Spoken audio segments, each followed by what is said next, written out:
La première des raisons, moi je fais partie de la plus grande entreprise de France que l'État massacre. Et je dis bien l'État massacre.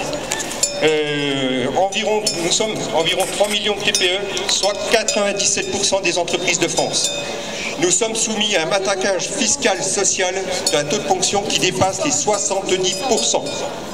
Ça fait 20 ans que je tiens mon entreprise, c'est la première année où je commence à connaître des difficultés de par l'augmentation croissante des charges que nos politiques nous demandent sans arrêt.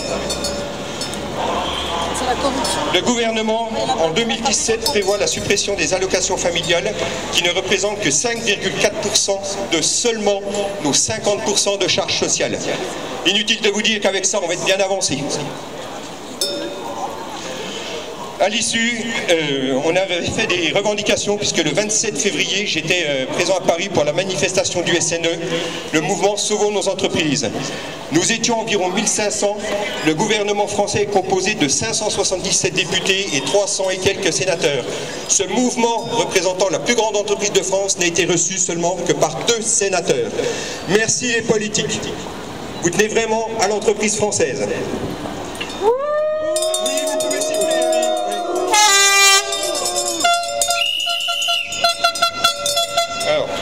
Je ne suis pas là pour vous faire un cours de compta non plus, mais juste pour vous démontrer que M. Sapin, ministre du Travail, que M. Moscovici, ministre de l'Économie, sont totalement des incapables. Oui, vous pouvez les siffler, oui.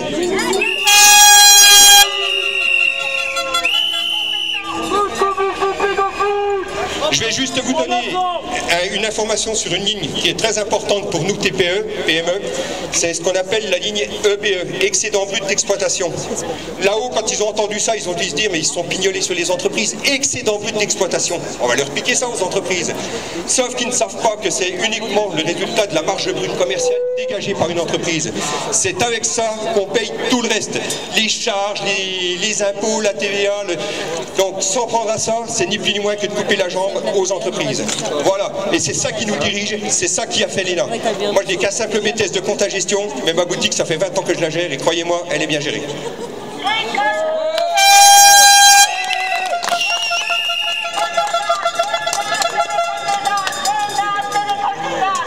Alors, le gouvernement, puisque nous y sommes, en 2012, pour l'ensemble des ministères, une prime de plus de 20 millions d'euros ont été distribuées par eux.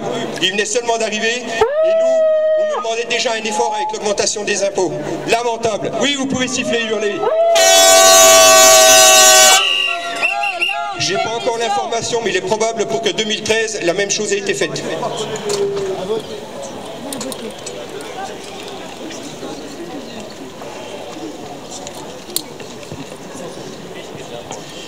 Alors,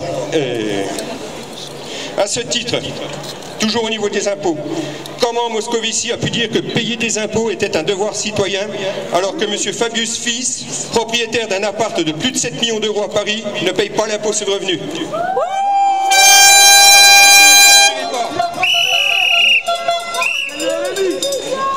Il en va de même pour l'ensemble de la classe politique qui, de par ses privilèges, ne paye pas non plus d'impôts dans les mêmes proportions que le citoyen lambda. C'est bien écrit en France, liberté, égalité, fraternité, non. Alors, elle est où l'égalité là-dedans? Il y en a plus. Allez-y, vous pouvez... N'oublions pas une chose, les politiques sont élus par le peuple pour représenter le peuple et non pour s'enrichir personnellement. Vous pouvez huer aussi. Gouvernement complet, démission. Les politiques, justement, on va donc en faire le tour de ceux qui sont en place actuellement. On va commencer par le numéro 1 des ministres, M. Manuel Carlos Valls,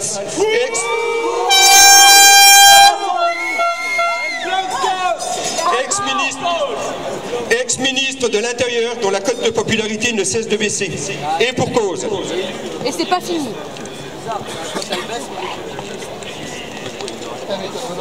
Vous n'avez certainement pas entendu parler des récentes manifestations des pompiers, ou l'heure d'une de celles-ci, en confrontation directe avec les CRS ou gendarmes mobiles, un jeune sapeur-pompier de 26 ans a perdu son œil.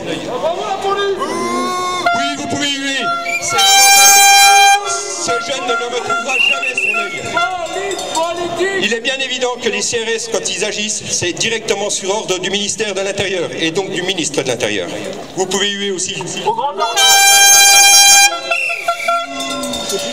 Monsieur Valls, quand on utilise une telle force, une telle violence face à ces nobles corporations que sont les sapeurs-pompiers, c'est plus que honteux et scandaleux. Je rappelle, peut-être que tout le monde n'est pas au courant, qu'à suite à ces incidents, M. Valls a eu l'heureuse ou malheureuse idée de rendre visite dans une caserne de pompiers dans l'Isère, où un pompier très courageux a refusé de lui serrer la main. Je vous conseille d'aller... J'aurais été sur place, moi, c'est toute la caserne qui n'aurait pas serré la main. La police, vous en êtes où? Ouais, on a besoin de vous.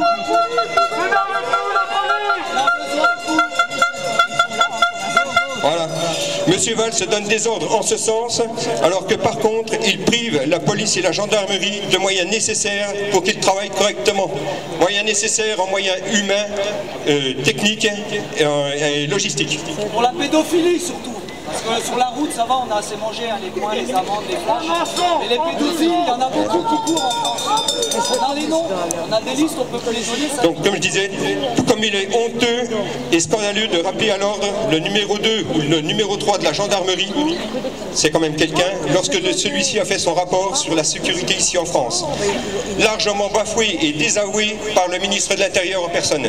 C'est lamentable. Ce mec-là ne respecte rien et n'écoute rien. Vous pouvez... Enfin, Monsieur Valls, vous n'êtes pas intact non plus dans quelques situations financières.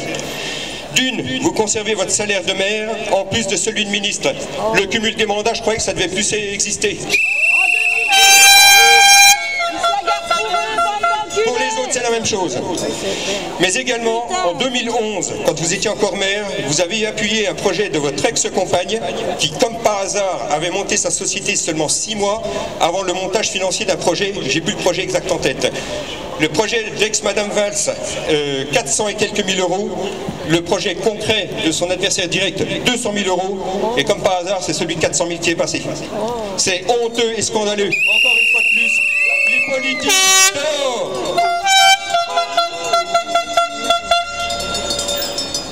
Ah, au passage, on remerciera aussi M. Valls d'accepter de faire sauter les 2-3 contredanses de sa femme et de sa copine quand elle vient le voir.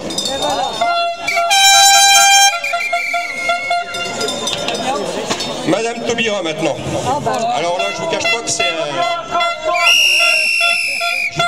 c'était un gros dossier parce que pour trouver des informations sur elle, c'est très compliqué, il n'y a quasiment rien qui filtre. La banane. Ouais. Donc là, on s'aperçoit quand même qu'il y a une trop forte pression des politiques sur les informations les concernant. Bon, on a quand même 2-3 petits trucs.